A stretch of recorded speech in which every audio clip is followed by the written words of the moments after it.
ब्रेकनंतर तुम्हा सर्वांचं पुन्हा एकदा स्वागत। सकाळचे 7:30 वाजतायत। अनेक महत्त्वाच्या बातम्या झटपट पाहणार आहोत, मात्र त्यापूर्वी एक सविस्तर बातमी पाहूयात। संपत्तीच्या वादातून बापानंच मुलाची हत्या केली आहे। भंडारात हा संपूर्ण प्रकार घडलाय। कुऱ्हाडीनं वार करत बापानं मुलाची हत्या केली आहे। भंडाराच्या रोंघा गावातील ही संपूर्ण धक्कादायक घटना आहे, तर पोलिसांनी आरोपी बापाला सध्या ताब्यात घेतलं असून पुढील तपास केला जातोय। या संदर्भात अधिक माहिती जाणून घेऊयात आमचे प्रतिनिधी तेजस मोहतुरे यांच्याकडून। तेजस, आपण पाहतो अतिशय धक्कादायक घटना म्हणावी लागेल, बापानंच मुलाची हत्या केली आहे।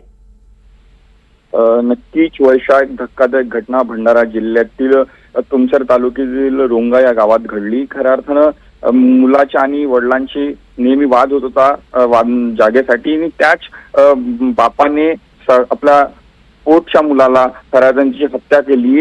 एकंदरीतच काय, हा अनेक दिवसापासून त्यांच्या संपत्तीचा वाद होता आणि ते वादामध्ये दोघांची चांगलीच खटजंगी होत होती आणि हा वाद विकोपाला गेला आणि वडिलांनी आपल्या सख्ख्या मुलाला कुऱ्हाडीच्या साह्याने मुलाची हत्या केली। मुलगा हा एक शासकीय नोकरीवर होता। त्यानंतर ही घटना जशी पोलिसांना माहीत झाली, पोलिसांनी बापाला धनराज ठाकरेला अटक सुद्धा केली। वर्षा, तेजस, खूप खूप धन्यवाद आपण दिलेल्या सविस्तर माहितीसाठी।